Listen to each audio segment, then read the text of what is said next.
El Morral del Cazador.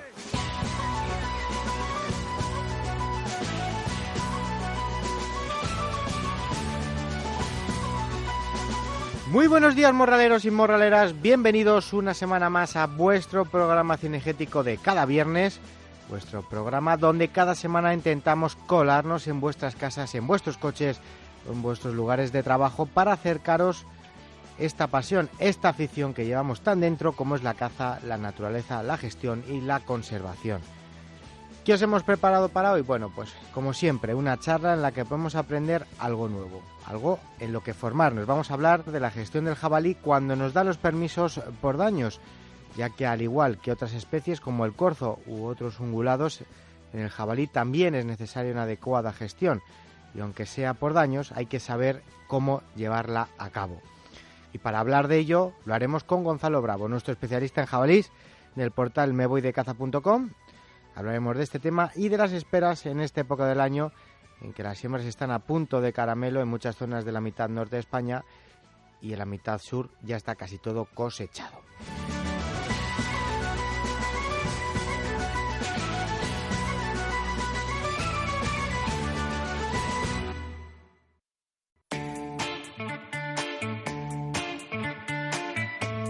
Y recordaros que en nuestro patrocinador, Perfumia.es, tenemos los mejores perfumes y colonias de imitación del mercado, lo mejor y al mejor precio en cuanto a perfumería que vais a encontrar. Más de 80 marcas son con las que trabajan desde Perfumia.es, por lo cual es muy probable que la marca de perfume o colonia que utilices la encuentres entre las que tienen disponibles. Para que os hagáis una idea, la colonia es la misma, lo que cambia es el envase, que no es tan sofisticado como el de la marca verdadera, pero os puedo asegurar que el olor es el mismo. ¿Qué es lo que tenéis que hacer? Bueno, pues muy fácil, entráis en www.perfumia.es, seleccionáis la colonia que queráis y a la hora de realizar la compra utilizáis el código Morral y obtendréis un 10% de descuento y aparte recibiréis como regalo una colonia, la que elijáis vosotros, de bolsillo de 3 mililitros y aparte, entre todos los que utilicéis el código Morral en las compras durante este verano, sortearemos entre Perfumia.es y el Morral del Cazador un producto relacionado con el mundo cinegético. Ya sabéis, www.perfumia.es. Y ahora ya sí que sí, a las noticias.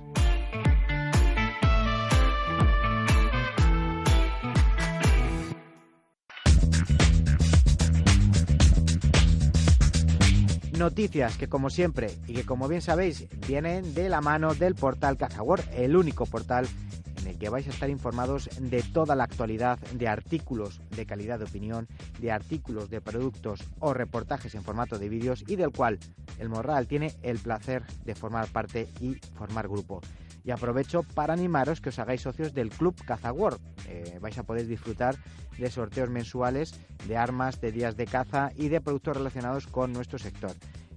Lo podéis hacer a través de la página web de CazaWorld, que es www.cazaworld.com, o a través del grupo de Facebook de la fanpage de CazaWorld, que lo ponéis en el buscador, Grupo CazaWorld, y enseguida os sale. O si no, bueno, pues os ponéis en contacto conmigo y yo enseguida os pongo en contacto con el Club CazaWorld. Noticias donde podemos leer que detienen a 3 furtivos tras haber encañonado al dueño de un coto. Los delincuentes fueron descubiertos infraganti por la víctima, que decidió llamar la atención de estas personas tras llamar al Seprona. Los furtivos se enfrentan a acusaciones por delitos contra la fauna, la flora y por amenazas con arma de fuego. La Federación Andaluza de Caza ha creado un nuevo canal de información para el cazador a través de WhatsApp. El organismo federativo, a través de una lista de difusión, enviará a aquellos que lo deseen información de utilidad relativa a todo tipo de noticias y novedades, normativas, órdenes de veda, etc. Para pertenecer a esta lista de difusión basta conseguir 2 sencillos pasos: guardar en tu lista de contactos del móvil el número de teléfono 673 108 065, lo guardas con el nombre de Federación Andaluza de Caza, envías un mensaje con la palabra OK y ya estarás en contacto con la Federación Andaluza para recibir la información más importante del sector federado andaluz. Beatriz Laparra, campeona del mundo de recorridos de caza, demuestra que es la mejor en Londres. La tiradora albaceteña de 37 años se ha proclamado campeona del mundo de recorridos de caza al lograr un resultado de 177 platos sobre los 200 a los que disparó. El campeonato de prestigio mundial se celebró en el campo de tiro londinense de J. Churchill. La liebre vive una situación mejor de lo esperada tras el azote de la mixomatosis.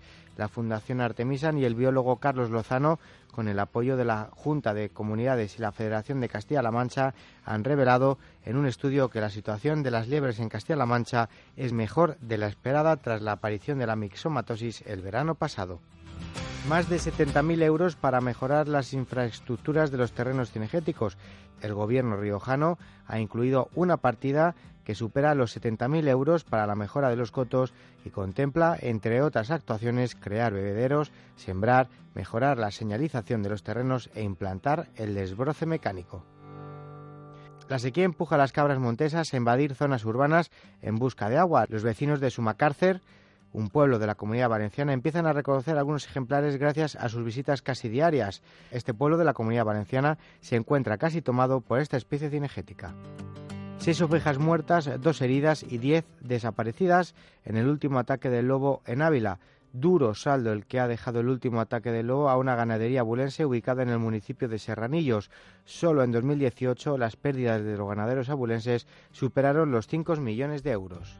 Los lobos encierran al ganado de Cabrales y obligan a pagar miles de euros por daños. El presidente de la denominación de origen Cabrales reconoce que la ganadería extensiva que daba la calidad de la leche y carne se está encerrando. La Comunidad de Madrid ha quintuplicado las ayudas por daños del lobo al ganado, aprobando 300.000 euros para 2019. La Fundación Artemisan ha hecho un llamamiento al sector de la caza en España para que se implique en la gestión y recuperación de la tórtola europea. A través de un vídeo, la entidad ofrece algunas claves para cuidar los hábitats de la especie y así favorecer su reproducción, una labor que muchos cotos ya realizan pero que ahora es más necesaria que nunca.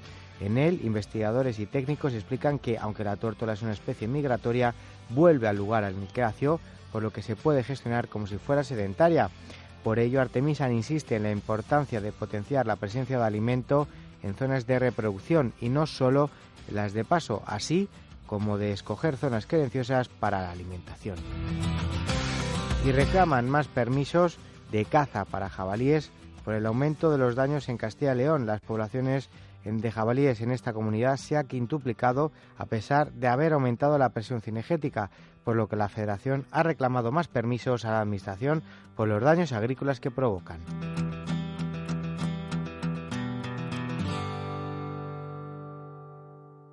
Por fin llega Mi Caza, la app para los cazadores hecha por cazadores en España. Con Mi Caza puedes localizar nuevos cotos y campos de tiro. También puedes encontrar cacerías por especie, modalidad, distancia o fecha. Todo desde el móvil.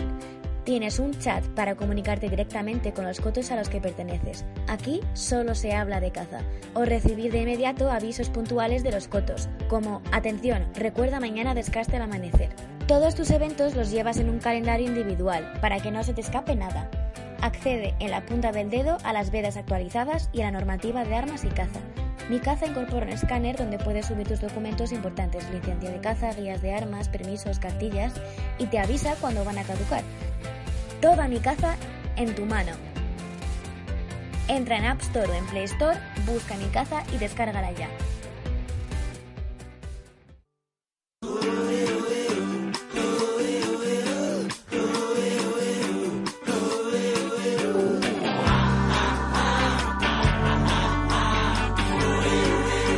El morral del cazador. Hace calor. Yo estaba esperando que cantes mi canción y que abras esa botella y brindemos por ella y hagamos el amor en el balcón.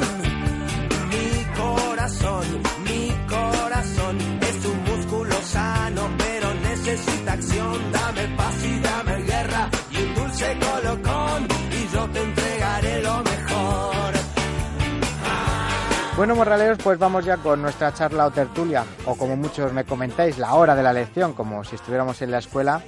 Y vamos ya con esas charlas formativas que tanto os gustan, y hoy vamos a hablar de cómo realizar, de cómo llevar a cabo una correcta gestión de las poblaciones de jabalís cuando, bueno, pues nos dan las esperas por daños, tanto a la agricultura como por la ganadería. y en nuestra mano, bueno, pues está en hacer las cosas lo mejor posible, y para ello, bueno, pues para escuchar y para aprender, como bien sabéis, siempre están con nosotros los mejores, y quién mejor para hablar de ello, para hablar de esperas y de recechos a los guarros, que nuestros amigos del portal mevoydecaza.com. Gonzalo Bravo, bienvenido un día más a tu casa. ¿Qué tal, Javier? Muchísimas gracias. ¿Qué tal todo? Un placer como siempre estar con vosotros y venir a hablar de lo que más nos gusta, ¿no? De los cochinos. El placer es nuestro, que como he dicho en la presentación, nos gusta aprender y escuchar a los que viven con pasión. Sobre todo, bueno, pues cada uno que nos vamos, aunque todos practicamos la caza en general, la actividad cinegética en general, pero siempre cada uno nos decantamos por alguna modalidad que nos quita más es el sueño, y en tu caso, en vuestro caso, es el de los cochinos. Desde luego, desde luego. Yo ya sabes que soy un loco de las esperas absoluto. Decía al principio que muchos morraleros estas charlas las llaman la hora de la lección, me lo dicen, oye, las tertulias, dice, parece la hora de la lección, como si estuviéramos en la escuela. Y les digo, ojalá hubiéramos tenido una asignatura así en la época escolar, ¿a que sí? Desde luego, yo estaría encantado, ¿eh? Yo recuerdo el colegio en la universidad y me habría encantado tener estas asignaturas, pero por desgracia no pudo ser. Bueno, no sé, lo veo yo también. Ahora, cuando estaba reflexionando sobre lo que estábamos hablando, digo, a lo mejor es un poco utópico lo que estamos pidiendo, viendo los tiempos que estamos viviendo, pero bueno. Bueno, que aunque lo vayamos a tratar ahora y lo vayamos a desarrollar en vuestra página web, en www.mevoydecaza.com, pueden leer el magnífico artículo que has escrito y, bueno, pues el que nos va a ocupar la tertulia de este viernes.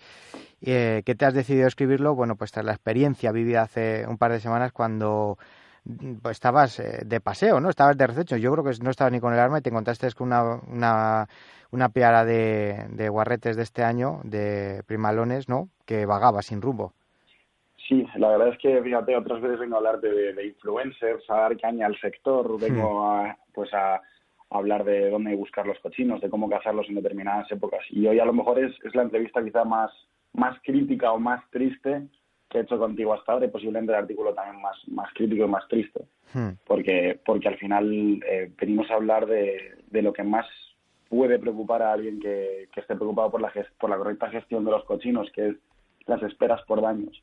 Ese permiso para matar, esa licencia gratuita para arrasar el campo con el, pues por decirlo de un modo, intentando estar abanderados por el hecho de los daños a las cosechas y a los cultivos que personalmente a mí no me engañan y creo que no engañan a nadie con esa gestión. Claro, pero además, lo acabas de decir tú, el daño a los cultivos, lo hemos hablado más de una vez, que a lo mejor tú puedes estar en una siembra de 400 hectáreas y los guarros están concentrados en 15 hectáreas, no más.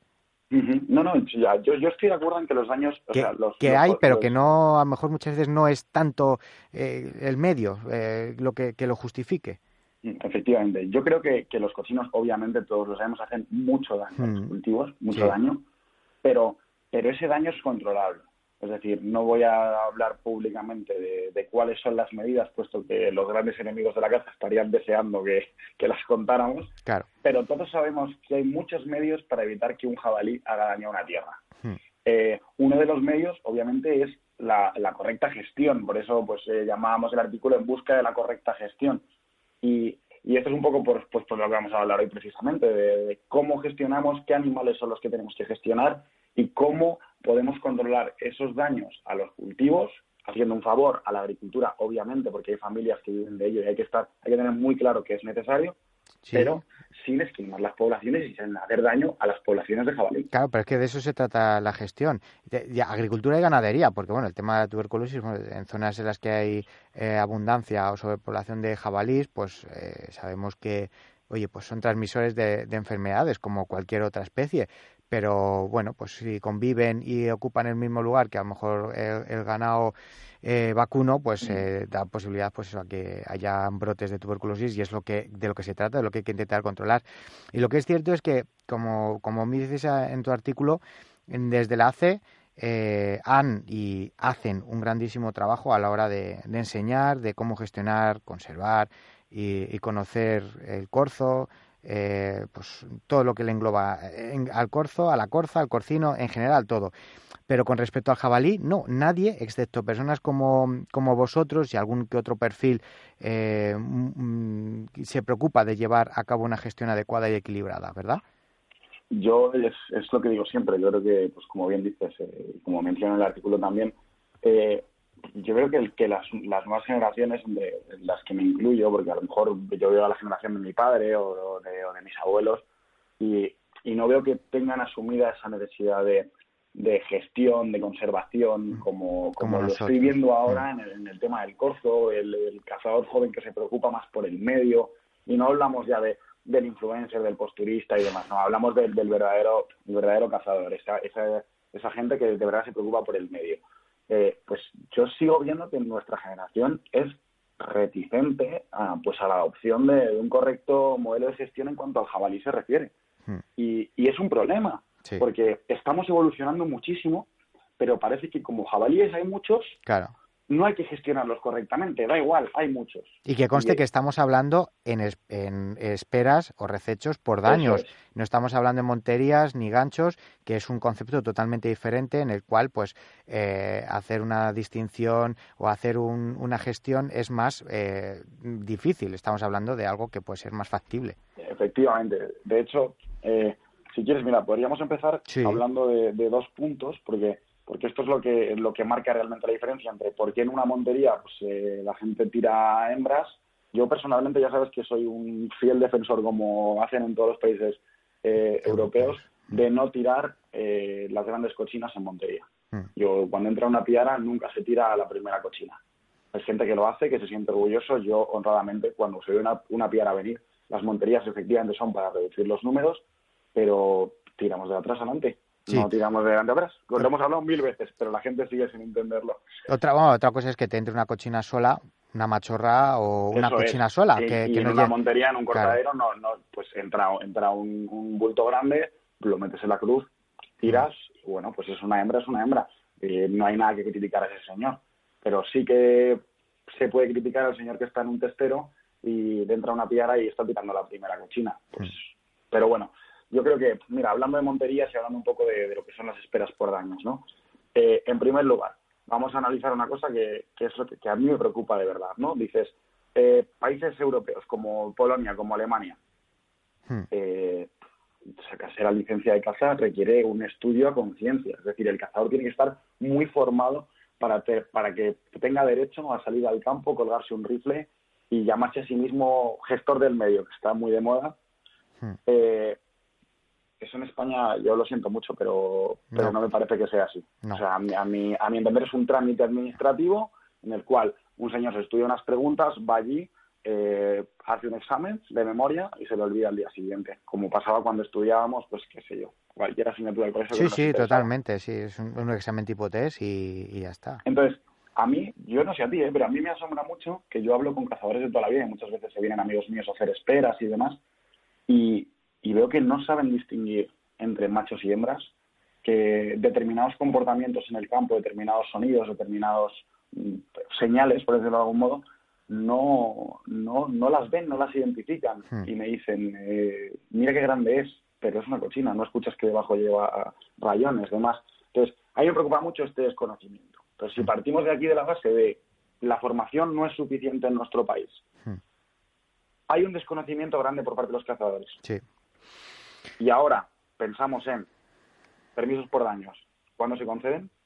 Sí, pues en la época en la peor época, o sea, a ver, se concede, hay zonas en las que, por ejemplo, Castilla-La Mancha prácticamente se puede cazar desde que termina la temporada de caza, de febrero hasta septiembre prácticamente, o sea que... Sí. Bueno, pero efectivamente, o sea, hablamos de, que los tiempos se corren, pues tenemos como Castilla-La Mancha que se autorizan las esperas durante todo el año por el tema de que hay una superpoblación. No, y de la peste porcina también, bueno, pues se están abriendo mucho la mano, también en Aragón, en Andalucía también. Año, sí. Claro.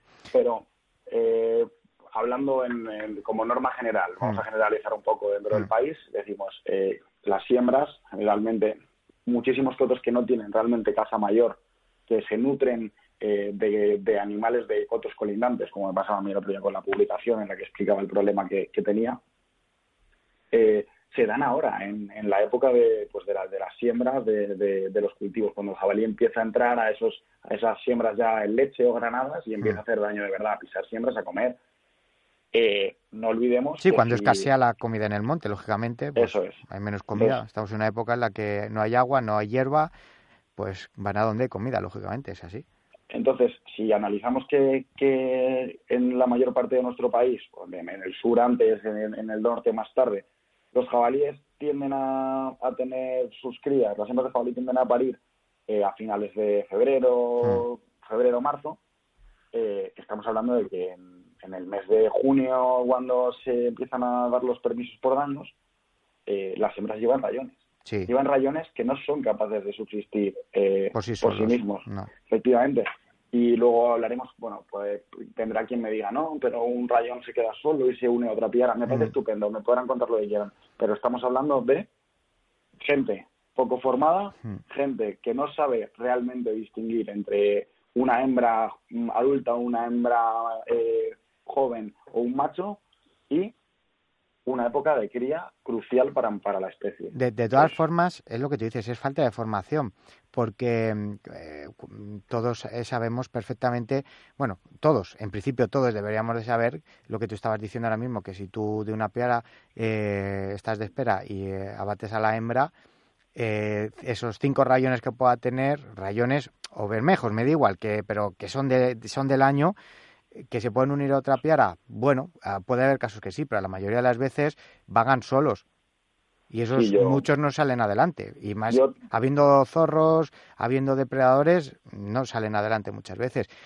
Pero es que esa no es la forma más efectiva muchas veces de hacer una gestión, porque es por lo que te dan los permisos. O sea, a lo mejor tienes que quitar un primalón de esa piara, que a lo mejor, bueno, pues alguno lo ve como una barbaridad, pero es que es la forma más efectiva para que no entren en la siembra o no te entren en una zona en la que tú no quieres, porque la hembra, como tú bien dices en el artículo, no tiene el conocimiento que no tiene los rayones y al siguiente día no va a volver, o a lo mejor está un mes sin entrar, precisamente porque sabe que no es un lugar seguro.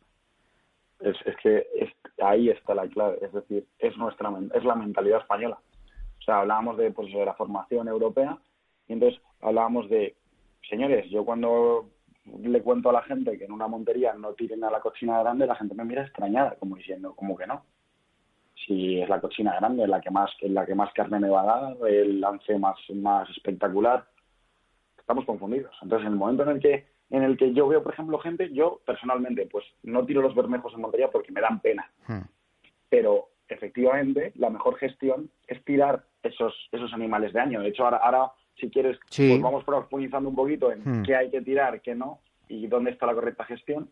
Y entonces, yo creo que es eso, que el primer grupo de animales en los que hay que marcar ese objetivo para la gestión y para reducir los daños es, como bien dices, esos animales jóvenes, lo que llaman en el resto de Europa, pues los yearlings, los freshlings, el bermejo, primal, motorista, llamémoslo como queramos llamarlo. Es un animal de un año, un animal que todavía va con las piaras y que, si lo quitamos, estamos matando a los pájaros de un tiro. En primer lugar, es un animal que ya nos da carne, porque ya con la cantidad de comida que hay en España y lo que se alimenta a los animales y demás, al final un animal de un año ya tiene sus kilos. 50 kilos no se los quita nadie. Efectivamente. La carne todavía es una carne mucho más comestible que el resto. Sí. Y lo más importante, ningún ejemplar de la piara depende de ellos. Es decir, la piara subsiste perfectamente quitando un animal de un año. Y estamos ganando otra cosa, que es que la hembra o las hembras que van por delante y guían la piara, cuando tú quitas un animal de esa piara en una siembra, la cuesta muchísimo volver a entrar, porque es la que sabe lo que significa un tiro, es la que ve que hay uno menos en la manada y pues le cuesta entrar. Mientras que si hacemos blanco sobre lo que llamamos pues lo sagrado, que es la madre, la hembra grande, lo único que estamos consiguiendo es crear una piara de descarriados, de perdidos, llamémoslo como queramos. Que al día siguiente van a volver a ese sitio buscando a la madre o lo que sea. Que simplemente vagarán por la zona y la comida fácil está en esa siembra en concreto y entrarán en esa siembra. ¿Qué fue lo que te pasó a ti hace un par de semanas con que era un rayón o una piara? Era un rayón. Estaba solo. Era un rayón. Yo si quieres luego discutimos porque también es un poco reivindicativo Vale, perfecto. el artículo, bueno, precisamente por eso. Vale, pues venga, vamos a ir por la clave. ¿Cuáles son los animales candidatos para hacer una efectiva gestión de espera por daños? Bueno, pues nos centramos, como hemos dicho, en los animales de un año, animales jóvenes. Por otro lado, más inexistentes, menor número. Yo siempre escucho que el que me dice no, he tirado a una hembra machorra, las hembras solitarias. Yo personalmente hago muchas, ¿sabes? Bueno, hago más o menos esperas que otros o no, ya sabes. No se trata de ponerse medallas. Sí, no, pero que le inviertes mucho tiempo en esperas. Eso es. Yo intento hacer por lo menos 4 esperas a la semana. Unos días con rifle, otros días no, pero pues soy un loco del jabalí. Y hago 4 esperas a la semana y he visto muy pocas machorras en mi vida. Muy pocas. ¿Has visto machorras y pocas, pero hembras solitarias sí? Sí, he visto hembras solitarias, he visto machorras, pero yo insisto, no he visto tantas. Es decir, no he visto tantas como para que la gente me diga, no, es que he cazado una hembra que venía sola.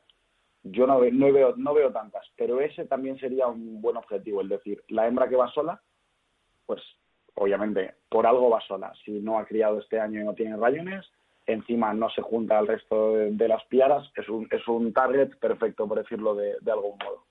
Pero, insisto, no hay tantas hembras que vayan solas, ni tantas hembras machorras como se las conoce generalmente. Y en tercer lugar, pues bueno, el sueño de todo el mundo, obviamente, el macho adulto. ¿Por qué? Vamos a ver, el macho adulto, cazar ejemplares adultos, yo siempre lo digo, tiene un efecto directo sobre el ciclo reproductivo de la población del lugar. Es decir, si acabáramos con todos los machos adultos, pues obviamente no habría ejemplares lo suficientemente maduros como para cubrir y fecundar a las hembras. ¿Cuál es el tema? La dificultad de dar caza a un macho adulto es prácticamente imposible.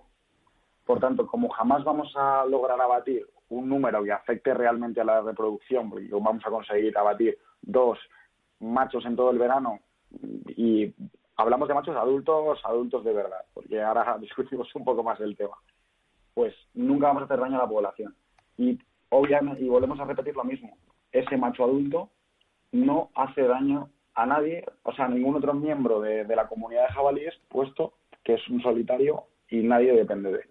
Sí, pues eso, es un poco de pensar, también un poco de lógica. O sea, los machos, de hecho, en la época ahora de verano, no es como la época de celo que van junto con las piaras, van más o menos solos, a no ser por algo excepcional, pero normalmente suelen ir solos. Efectivamente, siempre los vamos a encontrar solos en esta época. Lo que hablábamos, igual que en el celo, siempre vamos a ver que van detrás de una piara y demás, ahora van solos, por norma general.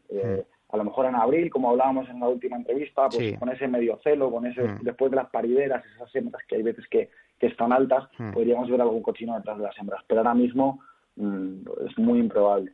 Pero bueno, dentro de los machos adultos y de lo que hay que tirar, yo siempre digo lo mismo. Digo, yo asumo que tiene que haber unos daños en las tierras que gestiono. Porque tenemos que asumirlo, porque el campo es campo. La naturaleza es así, casa, claro. Efectivamente. Y no podemos pretender que no se coma ni una sola espía. Defiendo totalmente a los agricultores y por eso estoy haciendo este artículo, porque, aunque no lo creas, he tenido muchas críticas a raíz del artículo que hice el fin de semana con esa crítica que hice sobre las esperas por daños y la mala gestión. Entonces, esto es un poco... ¿Críticas de qué tipo, Gonzalo? Pues críticas de que los agricultores no piensan lo mismo, críticas de que somos unos trofeístas, pues te lo puedes imaginar. Entonces, este artículo es un poco para abrir los ojos a esa gente que realmente pues lee mis artículos y piensa que somos unos trofeístas y demás, y es para mostrarles que no. Señores, bueno, yo lo he hablado contigo en alguna entrevista, yo hago una gestión, porque a mí también me destrozan las tierras, pero hago una gestión pues como la que estoy explicando, una gestión pues consensuada, por decirlo de algún modo, pensada y bien estudiada. Claro, pero además, si lo único que buscas es compensar, equilibrar las poblaciones y que estén sanas, nada más. y evitar unos daños, claro, pero evitar unos daños sin hacer daño. y de una forma lógica. Eso es, porque si queremos evitar los daños al agricultor y lo que vamos a hacer es dañar a las poblaciones animales, no somos cazadores, somos exterminadores, Exacto. asesinos, llamémonos como queramos, pero por favor no nos pongamos la etiqueta de cazadores a un señor que tira una hembra adulta en esta época. Lo que estás diciendo tú lo aprendí yo, bueno, se lo escuché en una entrevista cuando estuvimos hablando con Javier Sintes, que del tema de la gestión, el control de jabalíes en las zonas urbanas aquí en Madrid, en la zona de Torrelodones, en la zona de Boadilla, que lo llevan a cabo los arqueros, que bueno, pues están cualificados para ello. Y lo que contaba era precisamente lo que estás hablando tú, lo que estamos hablando, que para hacer una gestión la clave no era disparar a la madre con arco o con rifle, me da igual. La clave era disparar a unos de los rayones o de los que les acompañan, porque la madre es la que les guía y ella sabe dónde tiene que ir, dónde no tiene que ir. Y es que además es algo básico, yo creo, que en la formación. O sea, la gente que piense, no, es que disparando a la cochina es que ya no van a volver, no, todo lo contrario. El daño va a seguir estando y el multiplicado por 2 porque estás dejando una piedra que no sabes si va a seguir adelante y estás dejando una piedra que va a volver a la siembra a la que no quieres que entre. Por lo cual, el error es doble. O sea que de los grupos, de los animales a abatir, en primer lugar, como has estado diciendo, a los animales de un año, siempre intentando que sean hembras. Sí, yo personalmente intento tirar a las hembras dentro del grupo de los añales, como mencionaba Pablo Ortega en su libro. Siempre intento tirar a las hembras. ¿Por qué? Porque yo, pues, en mi zona, bueno, en la naturaleza en general, suelen salir adelante más hembras que machos. Sí. Entonces, teniendo en cuenta que hay una desproporción terrible en nuestro país entre hembras y machos, porque a los machos no se los deja respirar, intento tirar hembras. Pobrecitos de nosotros. pero vamos, yo creo que la clave está en que hay que estudiar a ese animal que queremos cazar. Porque al final el conocimiento es el camino hacia el respeto. Es decir, si yo estudio ese animal, estudio las piedras, estudio su comportamiento, sus rasgos, su morfología, podré llegar a convertirme en un gestor y podré llegar a hacer la mejor gestión que pueda. Mientras que si me baso en lo que me ha dicho mi amigo en el bar y no me he leído un libro en mi vida ni he intentado formarme, pues lograremos una gestión pésima como la que se viene realizando en España con los permisos por daños en España durante los últimos años. Pero sobre todo con el jabalí, porque es lo que hablábamos antes. O sea, con el corzo, es verdad que la hace hecho mucho, pero es que el jabalí es como el animal, lo que tú has dicho. Como hay muchos, no pasa nada, pero es que va a llegar un momento en el que haya un problema. Porque... Vamos a ver, yo tengo muy claro que el jabalí se está convirtiendo en un problema, eso lo tenemos todos claro. Hay una superpoblación importante de jabalíes. Ahora bien, hay dos formas de gestionar la población, bien o mal. Entonces, en la mano de cada uno, cuando monta su rifle y se echa al campo, está a decidir qué tipo de gestión quiere hacer. Y entonces, pues, ahora que hemos puesto un poco el tema de los animales a abatir, el tema de la polémica de los permisos por daños y demás, yo creo que el que nos esté escuchando y esté interesado, pues querrá saber, oye, pues yo quiero saber más por comportamiento, por morfología, ¿cómo puedo distinguir Eso es. qué animal y a qué grupo pertenece cuando salgo al campo a cazar? Porque al final, mira, yo siempre digo lo mismo, los cazadores somos unos sabelotodos y unos orgullosos, y el que lo niegue, vamos mal, porque todos nos creemos que sabemos de caza más que nadie, y todos sabemos mucho más porque yo llevo cazando toda la vida, me vas a decir tú, mi padre, mi abuelo, tal, bueno, todos somos expertos, somos unos eruditos en la caza. Pues no, señores, todos tenemos algo que aprender. Hombre, aquí en el Morral siempre lo decimos, que con esta charla lo que hacemos es intentar aprender unos de otros y escucharnos. Efectivamente, porque yo cada vez que leo un libro o leo un artículo o un paper de alguna universidad, lo que siempre aprendes algo, siempre. Sí. Siempre. Entonces, yo creo que hay que buscar eso, el conocimiento, y que hay que, pues, abrir los ojos y decir, no somos los que más sabemos de todo, vamos a escuchar a los que tengan algo que aportar al colectivo, porque de eso se trata, de aportar. Y escuchando, lo que se hace es aprender. Porque lo decías tú al principio, que hay mucha gente que lleva cazando, no te voy a decir toda la vida, pero que lleva cazando mucho tiempo y que les hablas, estás con ellos en una espera o les hablas de una espera y que no te saben distinguir entre un macho y una hembra. Eso es. Una hembra grande y un macho, por ejemplo, que puedes, vamos a diferenciar, pero vamos, que una hembra grande y un macho, pues mucha gente te dice, no, es que no lo sé, tal, y eso es falta de formación, y eso es. También es importante saber distinguirlos, ya no solamente por su morfología, sino por los movimientos, porque lógicamente la forma de actuar no es igual que un macho y una hembra, y sobre todo cambia respecto a diferentes épocas del año. No tiene que ver como los guarros en invierno, la época de celo, que ahora, por ejemplo. Claramente. El tema, pero bueno, al final el tema yo creo que está en, volviendo un poco a lo que estábamos hablando, está en aportar. Está en intentar que todos, efectivamente, en sumar, en aportar y en que todos pues vayamos un poco hacia ese cambio de rumbo que también está muy de moda, que es mostrar que realmente nosotros no somos asesinos, salimos al campo, controlamos las poblaciones y realmente que somos el método más eficaz, más respetuoso y más, por decirlo como pues no me sale el adjetivo ahora mismo, pero que al final somos el mejor camino para la correcta gestión de poblaciones. Y eso se gana aportando, se gana con que todo cazador tenga como objetivo mostrar a los demás cazadores aquello de lo que sabe, que pues eso, a través de programas, de páginas web, de redes sociales, que bueno, que todos sumemos un poquito y aportemos nuestro granito de arena hacia esa nueva generación y nueva imagen de la caza. Sí, totalmente de acuerdo.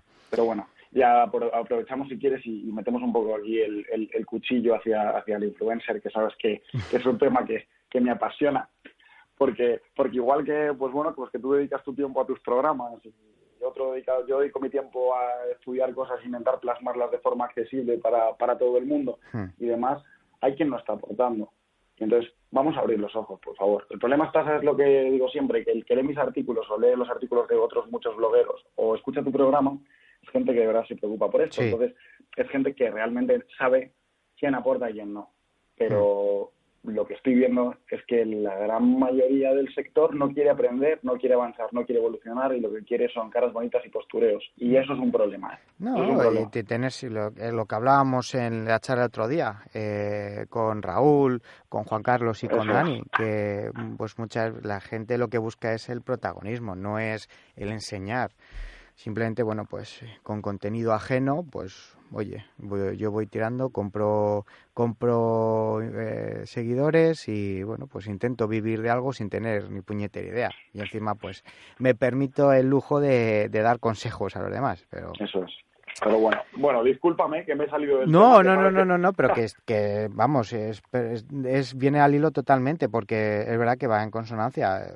La formación y la idea que tenemos que tener hoy en día es la que transmitimos, yo creo, que desde determinados perfiles que nos movemos, vamos, me refiero a ti, pues a Dani, a Cuplejunt, a toda esta gente que hace las cosas pues de una forma que, pues lo que tú dices, intentando formar, intentando enseñar no enseñar, sino no enseñar de esa forma diciendo yo sé más que tú, sino mostrando lo que en realidad es la caza y lo que es lo que estamos hablando, que es gestión y equilibrar poblaciones, ni más ni menos, hacerlo adecuadamente. Desde luego. Pero bueno, no te lío más con ese tema. Ya hiciste un especial el otro día al cual pido 1000 disculpas a todo el mundo que nos está escuchando porque no pude estar. No, pero bueno. Ya te justificamos. Nosotros pensábamos que estabas de espera porque, como has dicho, estás cada 2 por 3 en el campo, pero fue por causas de trabajo, por lo cual... Ojalá hubiera estado de espera, sí. Pero bueno, vamos al lío, ¿no? Como se suele decir. Sí, el tema de que cómo distinguir a los machos y a las hembras, porque, bueno, pues no tiene nada que ver en verano que en invierno, pues eso, un poquito, y sobre todo, bueno, pues ya no solamente en hembras grandes y machos, sino también en primalones, saber diferenciarlos. Eso es. Entonces, por comportamiento, vamos a hacer la primera distinción que sería por comportamiento. Machos y hembras, lo que bien decías tú antes, una verdad como un templo, el macho adulto ahora no va con las piaras. Si lo vemos cerca de una piara, porque pues en una tierra hay veces que ya sabes tú que se centran en un punto en concreto a comer, y el macho grande entra a comer, incluso pasa entre la piara o se pone a comer al lado de la piara, no entra con ellos, aparece después o ha aparecido antes, él no se va a inmutar de la presencia de los demás como ocurre en el celo, no va a pegar, no va... Aunque los machos grandes ya sabes que mi teoría es la de siempre, que el macho grande nunca pega menos si viene otro macho grande.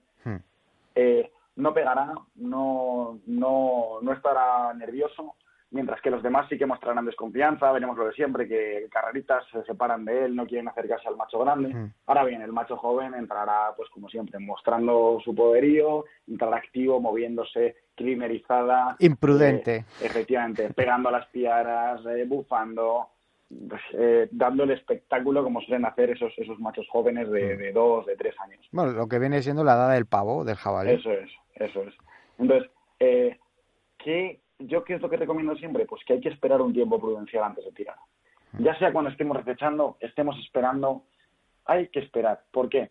Porque mucha gente no sabe que cuando estamos en una tierra, generalmente vemos que sale un cochino, un bulto negro muy grande, y más una noche de luna en la que somos capaces de distinguir pues un poco los rasgos morfológicos o el perfil del animal.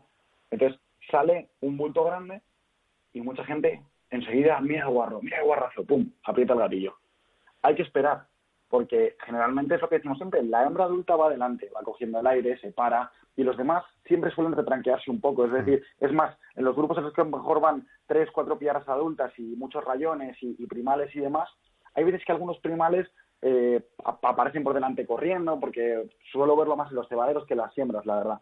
Pero veremos que esa hembra grande se adelanta y que el resto de hembras suelen quedarse un poco retranqueadas. Sí, va como de avanzadilla pues para ver si hay algún peligro, lógicamente. Es decir, es eso. Entonces, ¿yo qué recomiendo? Esperamos un tiempo prudencial, les damos 5 o 10 minutos. Si una vez que han entrado a comer van a estar ahí, no se van a ir a ningún sitio, no hace falta correr. Vamos a analizar, vamos a mirar bien, vamos a esperar. Sobre todo, afinamos el oído e intentamos ubicar si hay pequeños. ¿Por qué? Porque cuando ahora mismo estamos cazando las siembras, en un trigal, aunque el trigo sea mucho más bajo que la cebada o que el centeno, no vamos a ver a esos rayones.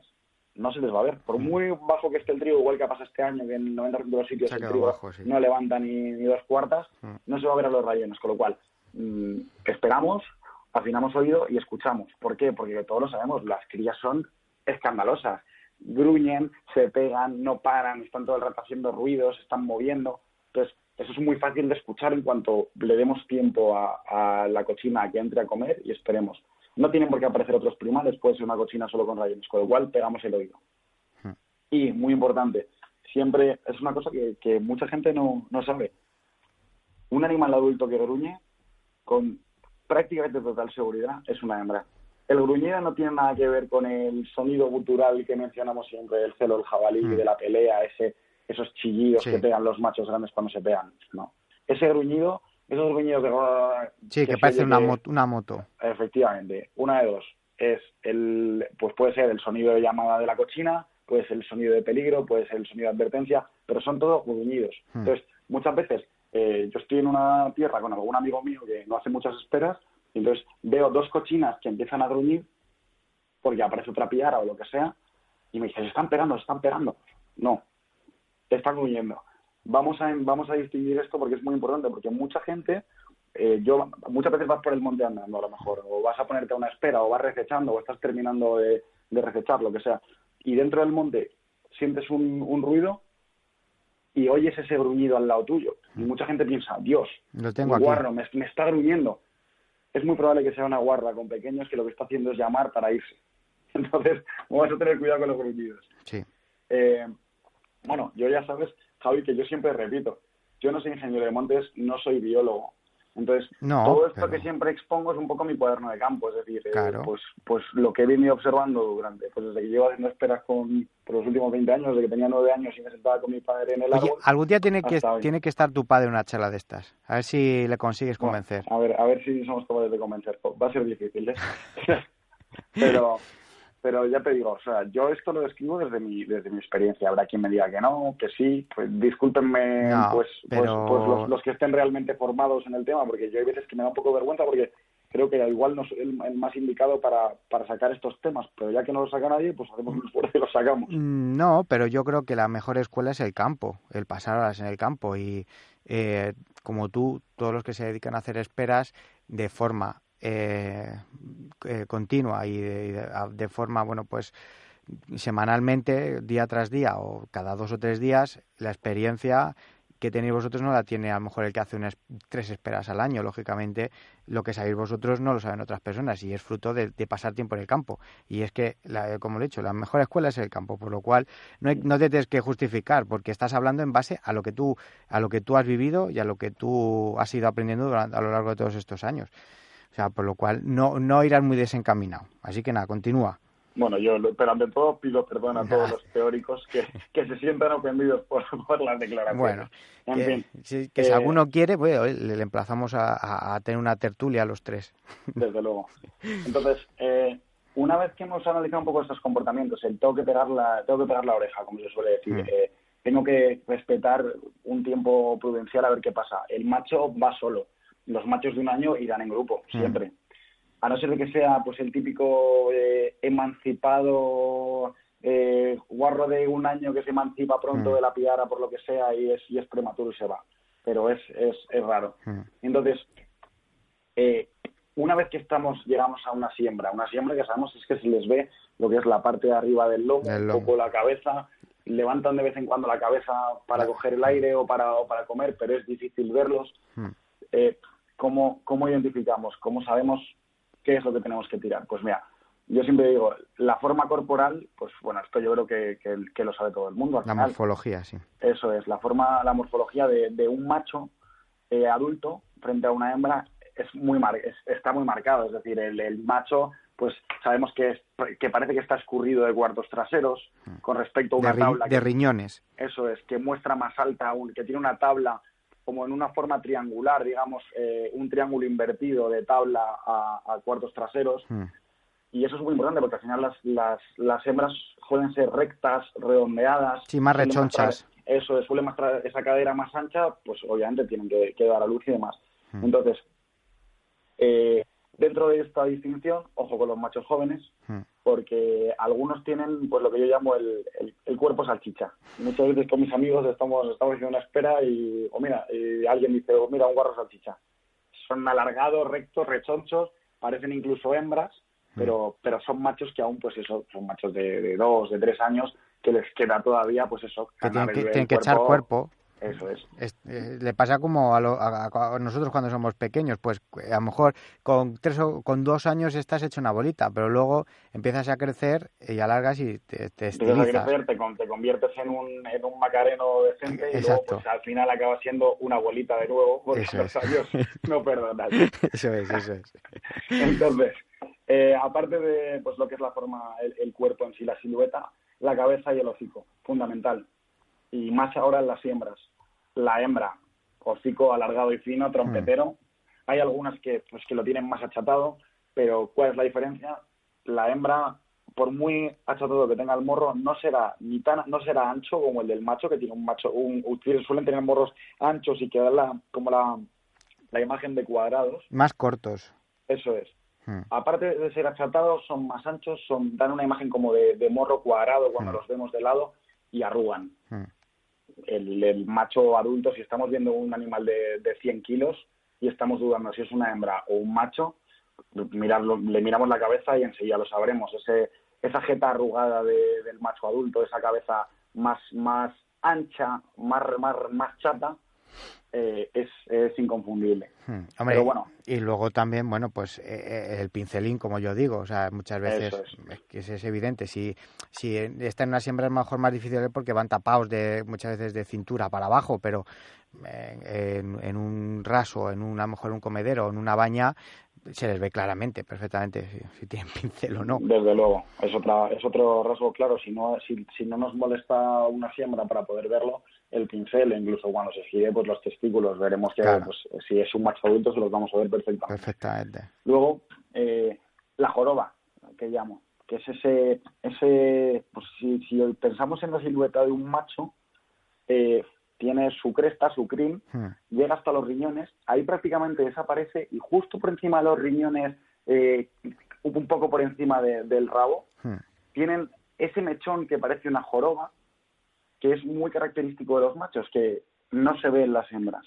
Es difícil de ver, pero ahora en verano se ven muy bien, porque como han tirado el pelo y solo les queda un poco de cresta, se ve muy bien. En invierno también, pero en verano, cuando vienen menos pelos, se aprecia incluso mejor. Entonces, bueno, pues ya lo hemos dicho. Cuerpo triangular, cabeza chata, hocico, vamos, y ancha, el morro arruga, su joroba de pelo, y bueno, lo que decías tú, el pincel peneano, los testículos. Pero bueno, yo al final, con esta distinción parece que solo nos estamos centrando en hembra o macho. Sí, porque ya hemos dejado claro qué grupos hay que tirar, y una vez que lo sabemos, para evitar cometer un error grande o una imprudencia como sería una hembra adulta y un macho adulto, confundirlos, pues por eso nos estamos centrando un poco en decir, oye, hembra o macho, vamos a saber distinguir hembra o macho, porque los grupos de edad yo creo que los tenemos todos claros. Vemos sí, hombre, una piara, vemos cocinas grandes, vemos claro. guarros de 1 año, se les ve perfectamente, levantan muy poco por encima de la tierra y demás. Macho está solo, si tenemos alguna duda, pues miramos bien si es hembra solitaria, si es macho y demás. De hecho, muchas veces te entra una hembra con la piara del año y con la piara del año pasado, muchas veces. Y ahí la diferenciación es clara, o sea, los rayones del año y los que son un poco, pues eso, que ya levantan unos 30, 40 centímetros, incluso 50 centímetros del suelo, pues ya del año pasado. Y es que y esos son los que son tirables, como es lo que hemos estado hablando antes. Entonces, bueno, si quieres recapitulamos un poco, hacemos un resumen sobre lo que hemos ido hablando, porque yo creo que es un poco los highlights que dirían los ingleses. Entonces, pues los puntos a tener en cuenta. Cuando entra un animal, esperamos un tiempo prudencial, por favor. Señores, no tiremos, no hace falta tirar rápidamente, no se van a ir a ningún sitio. Esperamos, observamos, disfrutamos el lance. Y si se va no pasa nada, porque vendrá otro día. Ya está. Y hay que disfrutar el lance. O sea, no se disfruta lo mismo un lance de un animal al que estás 10 minutos observando en su medio, comiendo la siembra, te está palpitando el corazón, te sosiegas, piensas, lo valoras, que un animal que según se asoma, ¡pum!, lo tiramos. Imprudencia absoluta. Animales que van en grupo. Si parecen muy grandes de cuerpo, no es un macho, no los tiramos, vamos a respetarlos, son hembras seguro. Vamos a tirar a los que vayan en grupo, a los pequeños. Respetamos, por supuesto, las hembras adultas. Siempre lo diré en todas las entrevistas, siempre lo pondré en todos mis artículos. Sagradas, por favor, sagradas. Los machos desplazados de las piaras, por supuesto. Aparte de esto, el campo, escuchamos el campo. Los pequeños ahora mismo no son visibles debido a dónde entran a comer los animales. Son escandalosos, gruñen, se pegan. Vamos a intentar pegar el oído para asegurarnos que ese animal que estamos viendo da una tierra no tiene las piernas, no tiene entre las patas 8 o 10 radiones. El animal grande que gruñe, pues casi con total seguridad es una hembra, yo diría que al 100%. Y más en esta época. Efectivamente, el macho que nos cace no gruñe. Hace ese particular bufido, por decirlo de algún modo, y sale. Efectivamente, clavado. Entonces, es que son sonidos que no se nos olvidan. Esos el tropel y el bufido no se olvidan. Entonces, morro arrugado, a causa de colmillos y amoladeras, obviamente, animal grande y hocico trompetero, lo respetamos. Nos fijamos en la crin, en la cresta, vemos esa característica joroba que tienen los machos encima de los cuartos traseros, el pincel peneano, y bueno, ante la duda, siempre es mejor no apretar el gatillo. Nunca, no es necesario, es decir, a mí no me da ninguna satisfacción tirar antes de tiempo o dudar y llegar a un animal y ver que me he equivocado. Porque yo creo que al que realmente es cazador le preocupa la gestión y ama la naturaleza, cuando comete un error, que todos los hemos cometido, o sea, Dios me libre, pero cuando comete un error siente que algo está mal y se va a casa triste, se va a casa sabiendo que no tenía que haber actuado así. Entonces, yo creo que es eso. Yo doy mi opinión y doy mi experiencia para que intentemos reducir estos errores, seamos todos mucho más felices y los guarros obviamente sean mucho más felices porque estarán mucho más respetados. Y por eso, que no es un tema que no hemos tocado, que si quieres podemos tocar otro día, es el tema de elementos de visión nocturna, que muchas veces la gente dice, no, es que esto es para hacer daño, tal, no sé qué. No, bien utilizado como todo, los elementos de visión nocturna son maravillosos porque te hacen no tener ningún fallo a la hora de hacer una gestión adecuada. Yo creo que empezamos a ir por el buen camino. Es decir, empezamos a ir por el buen camino por el hecho de pues por ejemplo Castilla y León, ¿no? El año pasado o el anterior, cuando han autorizado el usar linternas, focos. Yo creo que vamos por el buen camino. Tirar a un bulto sin saber lo que estamos tirando es un error.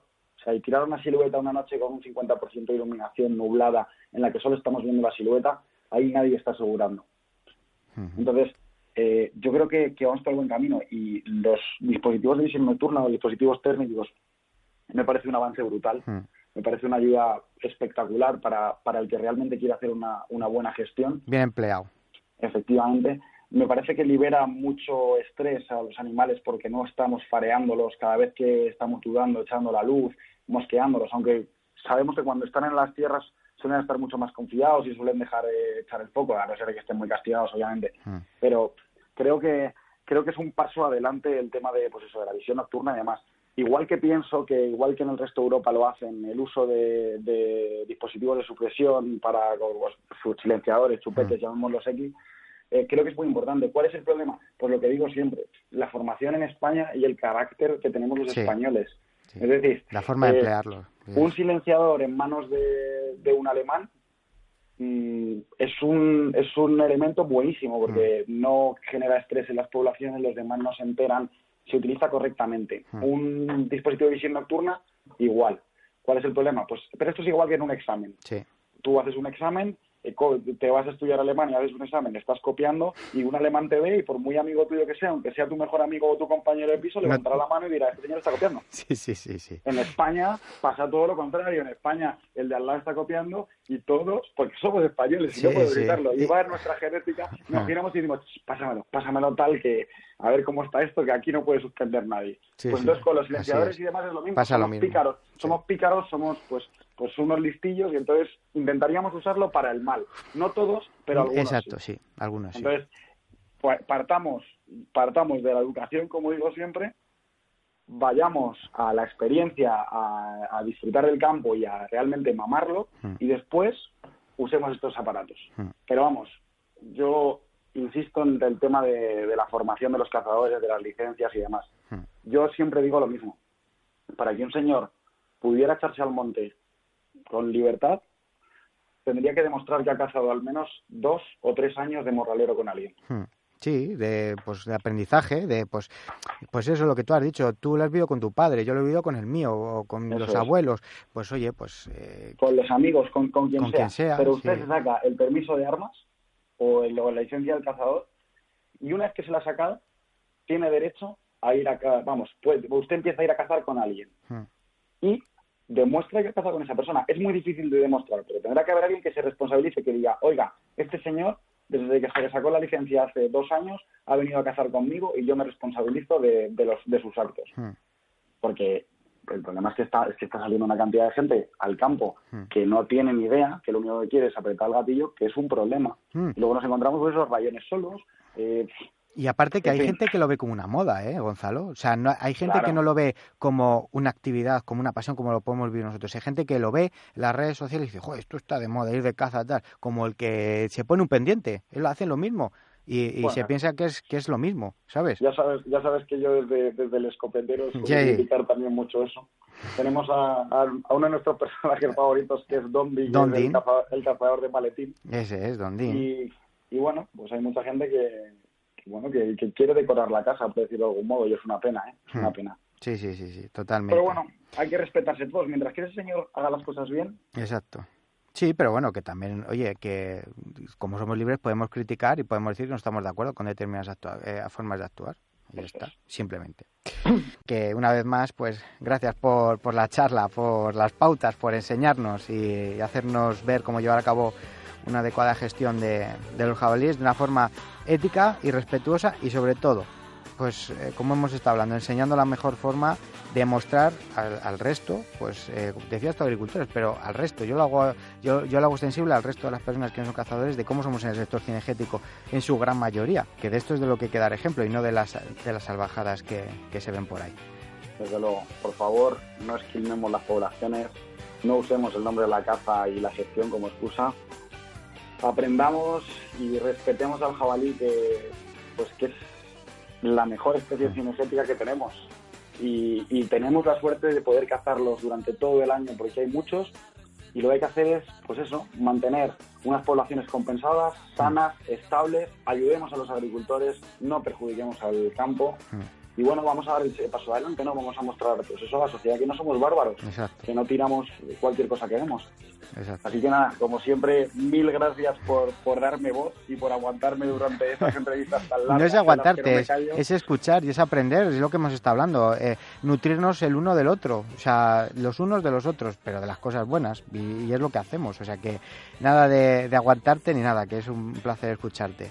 Pues nada, si esta entrevista, esta larga entrevista que hemos tenido sirve para que al menos nos escuche una persona y esa persona cambie sus hábitos, está bien empleado. Yo creo que entre la entrevista y el artículo de mevoydecaza.com, yo creo que alguno se lo tomará en serio y lo intentará llevar a cabo, estoy seguro. Bueno, Gonzalo, pues nada, que mucha suerte con las esperas este verano y ya sigue igual, que sigas igual. Hablamos pronto, un abrazo. Muchas gracias, Javi, un abrazo. El Morral del Cazador. Síguenos en nuestras redes sociales para no perderte ningún podcast del Morral del Cazador. Lo podéis hacer a través de Facebook en el perfil El Morral del Cazador, a través de Instagram en el perfil @elmorralcazador y en Twitter en el perfil @elmorralcazador. Ya sabes, el podcast cinegético y medioambiental de referencia, El Morral del Cazador. Bueno, amigos morraleros, pues esto es lo que ha dado de sí esta magnífica charla, este magnífico programa que hemos sacado adelante gracias a Gonzalo Bravo y al portal que llevan Me Voy de Caza.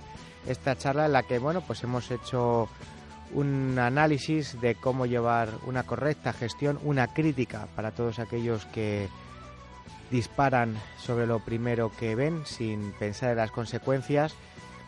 Y bueno, pues Gonzalo nos ha dado las pautas de cómo llevar a cabo una buena gestión por daños, cuando nos las dan por daños, cuando las esperas son porque una modalidad de caza, bueno, pues lógicamente se espera al trofeo o al macho más grande, pero bueno, o a lo mejor si necesitamos carne pues para algún evento o para nosotros consumo propio, pues ahí está. Pero cuando se hace por daños, no se puede disparar a cualquier miembro de una piara. Ya lo hemos escuchado, nos lo ha contado Gonzalo, porque luego pasa lo que pasa, que hay que llevar una correcta gestión, porque luego lo único que vemos en el monte que son pues rayones, bermejos, motoristas del año que van sin madres, aunque algunos ya se vayan separando de la piara, pero bueno, que hay que llevar la correcta gestión, como nos ha contado Gonzalo.